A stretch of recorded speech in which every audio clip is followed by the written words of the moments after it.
برائے مہربانی ڈاکٹر سعید مکی کے چینل کو سبسکرائب کریں اور بیل آئیکن پہ کلک کریں۔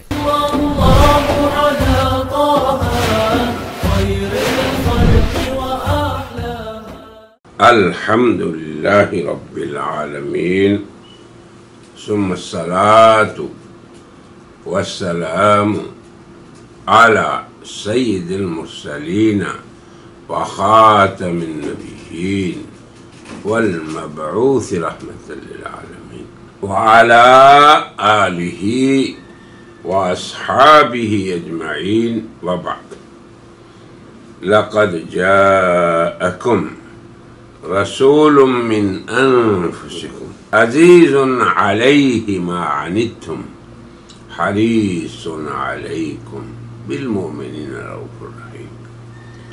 صدق اللہ العظیم۔ تحقیق تمہارے پاس تم ہی میں سے رسول آ چکے جنہیں تمہاری مشقت میں ڈالنے والی چیزیں تکلیف دیتی ہیں، وہ بھی انہیں بھی مشقت ہوتی ہے، مشکل لگتا، اور انہیں انتہائی طور پہ حرص یہ ہے تمہارے بارے میں کہ تم اس دنیا میں بھی فلاح پا جاؤ، آخرت میں بھی تم اس دنیا کے سکون و چین کو بھی حاصل کر رکھو۔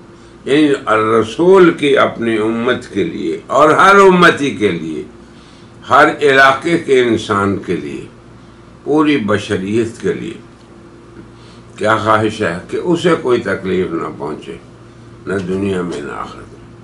یہ ہے رسول کا رؤوف الرحیم ہونا۔ اس آیت میں یہ دو وصف اللہ کے رسول کے بیان ہوئے ہیں کہ وہ رؤوف و انتہائی شفیق ہیں تمہارے اوپر، ان کے دل میں تمہاری ذات کے لیے شفقت سے لبریز ہے ان کا دل، اور انتہائی طور پہ رحمت والے ہیں۔ یہ اللہ کے رسول کی صفات ہیں۔ تو میں نے اس آیت کو اس لیے اختیار کیا کہ مرشد جہان، پوری انسانیت کو ارشاد فرمانے والے، توجیہ فرمانے والے، رہنمائی فرمانے والے، مزکی اعظم تزکیہ کرتے ہیں اپنے ساتھیوں کا، اپنے امتیوں کا، قیامت تک کے انسانوں کا، اور وہ سید المرسلین بھی ہیں، خاتم النبیین بھی ہیں، رحمت للعالمین بھی ہیں، اور معلم بھی ہیں۔ تو اس منطلق سے جناب رسول اللہ صلی اللہ علیہ وسلم کی عادت مبارکہ وعظ میں، ارشاد میں، اپنے ساتھیوں کی توجیہ فرمانے میں، تعلیم دینے میں، تزکیہ فرمانے میں، عادت مبارکہ آپ کی یہ تھی کہ آپ سید الشہور یعنی ماہ رمضان مبارک کے آنے سے بہت پہلے ہی صحابہ کو تیار کرتے تھے اس رمضان کے استقبال، اور اس رمضان کے لیے اپنی قوت کو مجتمع کر کے استعداد پوری ہو صحابہ میں۔ یہ آپ کی عادت مبارکہ تھی۔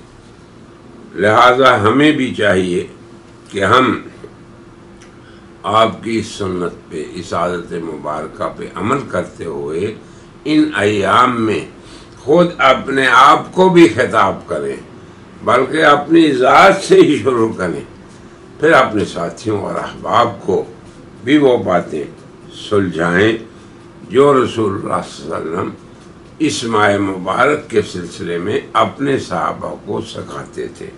مختصر بات یہ ہے۔ اب کیا کہتے تھے، اس کو بھی روایت کیا گیا ہے۔ سلمان فارسی رضی اللہ عنہ کی ایک حدیث ہے جس میں انہوں نے اس وعظ اور اس مبارک ارشاد اور اس مبارک تعلیم کے اکثر محتویات کو اس حدیث میں ذکر کر دیا، اور بات بھی ایک عقل کی ہے کہ اگر اللہ رحمان الرحیم کچھ مقامات پر یا کچھ زمانوں میں اپنی رحمت کا اظہار فرماتے ہیں خصوصی، تو کیوں نہ اس سے فائدہ اٹھایا جائے، عقل کی بات بھی ہے۔ ان لربکم نفحات، اے لوگوں تمہارے رب کے لیے خاص مواقع ہیں اس کی رحمت کے پھیلنے کے۔ اب دیکھیں، میں آپ سے مکہ مکرمہ میں مخاطب ہوں۔ اب یہ بلد امین، حرم محترم، اللہ نے اس کو بنایا ہے۔ اولم یرو انا جعلنا حرما آمنا، حرم محترم بنایا، پھر اس میں ایک نماز کو 1,00,000 نماز کے برابر قرار دیا۔ یہاں کے کچھ احکام خاصہ اکثر میں بیان بھی کرتا ہوں۔ تو یہ ہے کسی جگہ اور مکان کی فضیلت، مگر اس سے آگے کی بات یہ ہے کہ اللہ مکانوں کی حدود سے بڑھ کر زمانوں کو فضیلت دے۔ اب جو فضیلت زمانے کی ہوگی وہ مکے کی حدود سے بھی نکل جائے گی، حرمین کی حدود سے بھی نکل جائے گی، بلاد عرب کی حدود سے بھی نکل جائے گی۔ جہاں جہاں شب و روز آتے ہیں، جہاں جہاں رات پڑتی ہے، دن ہوتا ہے، وہاں تک وہ چلی جائے گی۔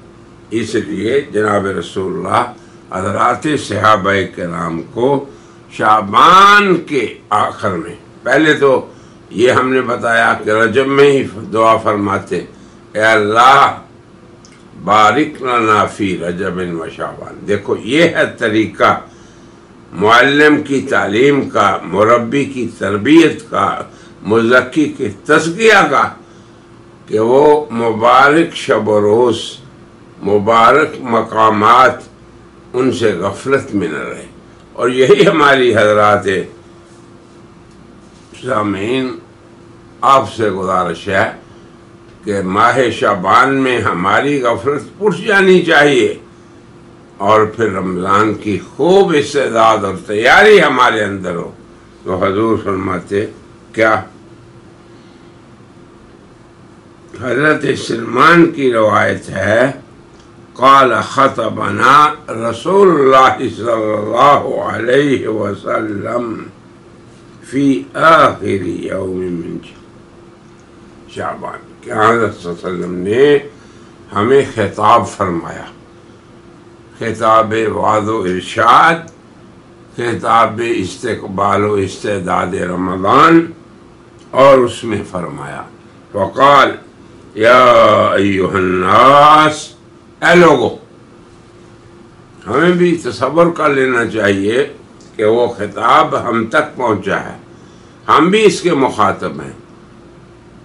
یہ شعور رہنا چاہیے ہر امتی کا قیامت تک، جب اپنے اللہ اور اپنے رسول کے کسی بھی خطاب کو سنیں تو اسی نیت سے میں کہہ رہا ہوں، کسی نیت سے آپ سنیں۔ آپ نے فرمایا اے لوگو، ایک عظمت والا اور برکتوں والا، اب آپ دیکھیں دو الفاظ فرمائے اس سید شعور کے بارے میں کہ یہ عظمت والا بھی ہے اور اس میں برکات بھی بہت ہیں۔ یہ ہیں زمانی برکات۔ شہر فیہ لیلۃ خیر من الف شہر، اسی مہینے میں ایک ایسی رات ہے، ایک رات جو 1000 مہینے سے بہتر ہے۔ یہ پہلی بات آپ نے فرمائی۔ دوسرا کیا فرمایا؟ شہر جعل اللہ صیامہ فریضۃ، اللہ نے اس مہینے میں اس کے دن کے روزے کو فرض قرار دیا۔ وقیام لیلہ تطوعا، اور باری تعالیٰ نے اس کی رات کے قیام کو نفل قرار دیا۔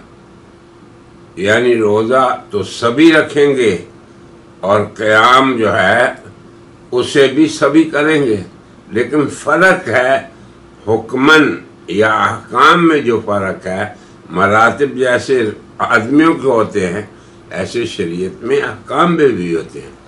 اللہ پہ ایمان لانا، آخرت پہ ایمان لانا، یہ ارکان ایمان میں سے، مگر بہت سے اعمال اس سے کم درجے کے۔ تو گویا یہ اللہ کی طرف سے اعلان ہے کہ اے لوگو روزہ فریضہ ہے اور قیام اللیل یہ نفل ہے۔ اب ہمارے سارے جھگڑے رات کی قیام پہ شروع ہو جاتے ہیں۔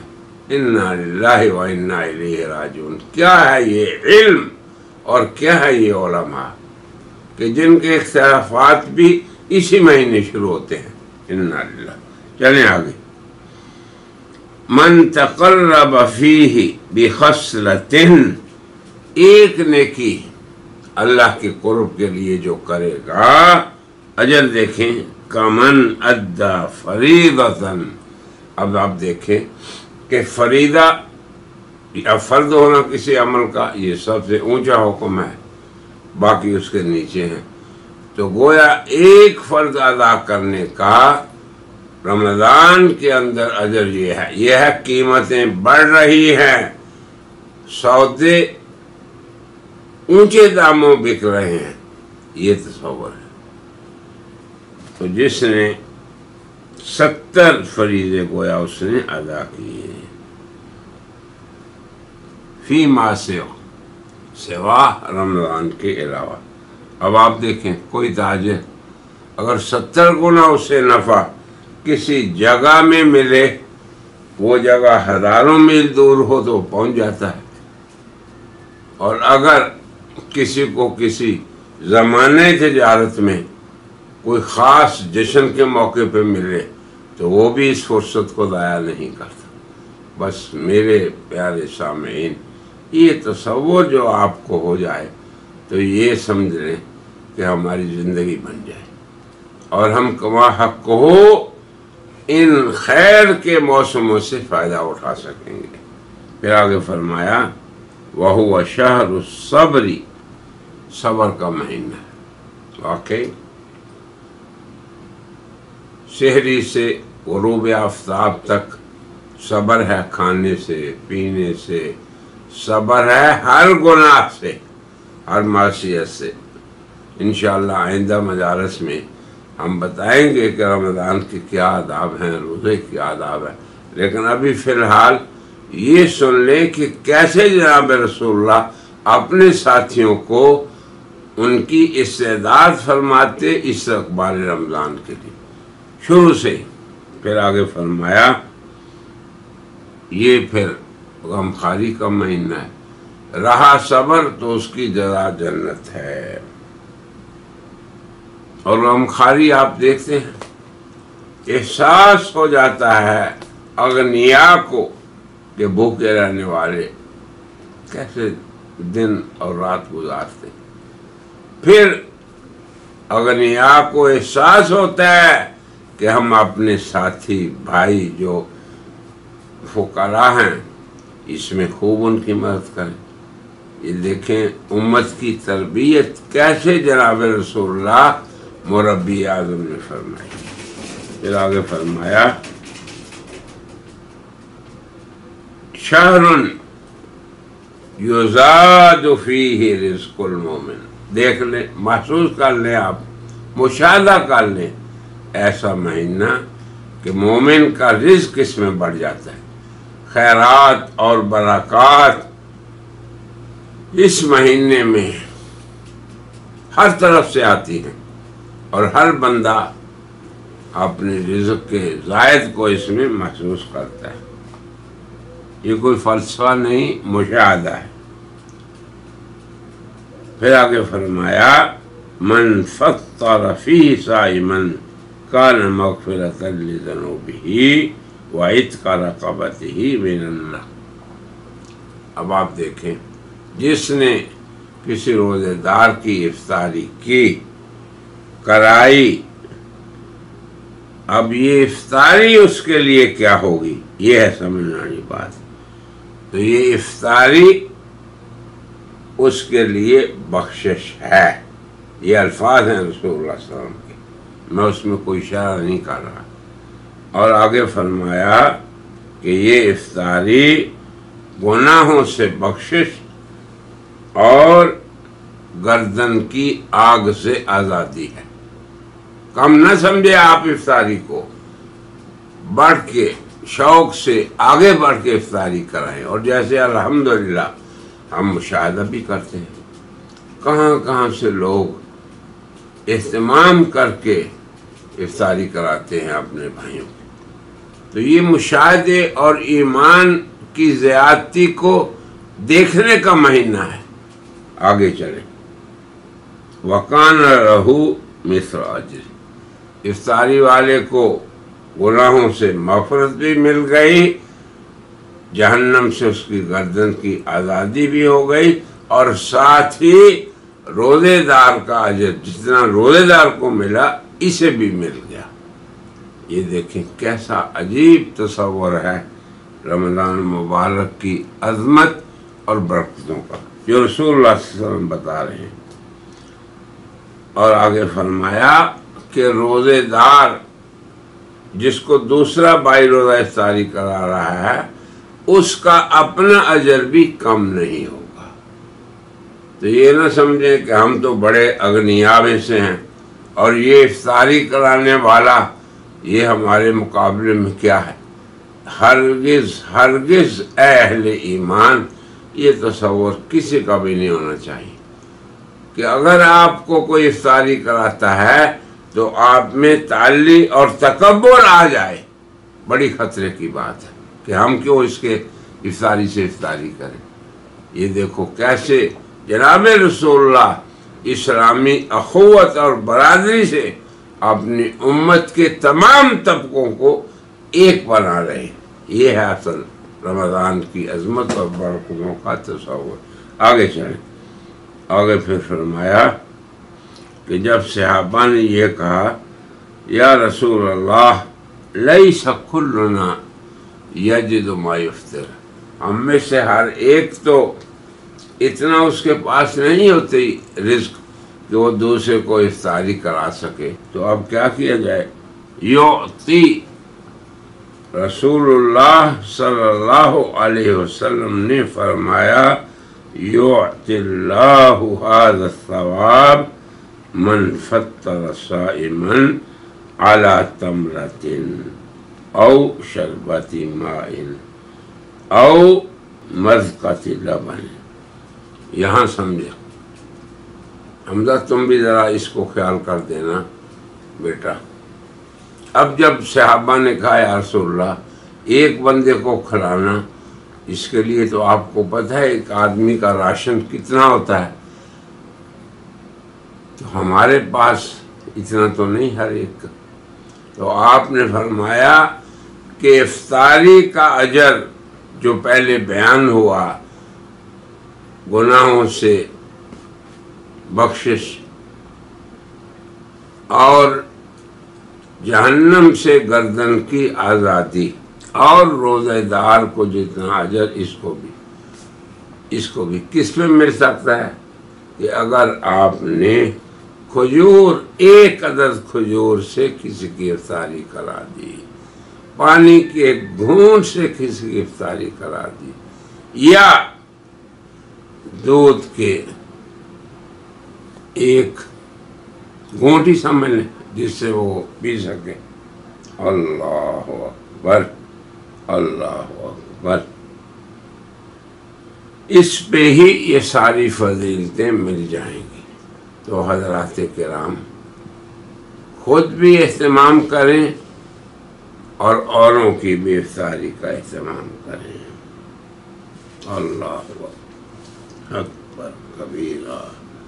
اب یہ مغفرت بھی مل رہی ہے، جہنم سے خلاصی بھی ہو رہی ہے، اور روزے دار جتنا اجر بھی مل رہا ہے.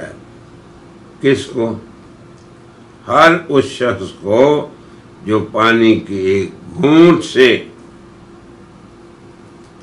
کھجور کے ایک عدد سے، یا لسی یا دودھ کے ایک گھونٹ سے، مذقۃ لبن کا یہ مقصد ہے. المہم آپ ساری عظمتوں کو دل میں ابھی سے قرار دے دیں، راسخ کر لیں، پھر رمضان میں لوگوں کا افطاری کرائیں اس نیت سے کہ جناب رسول اللہ نے جو وعدے یہاں فرمائے ہیں وہ حق ہیں، سچ ہیں، یقیناً وہی حق ہے اور وہ پورے ہونے والے ہیں۔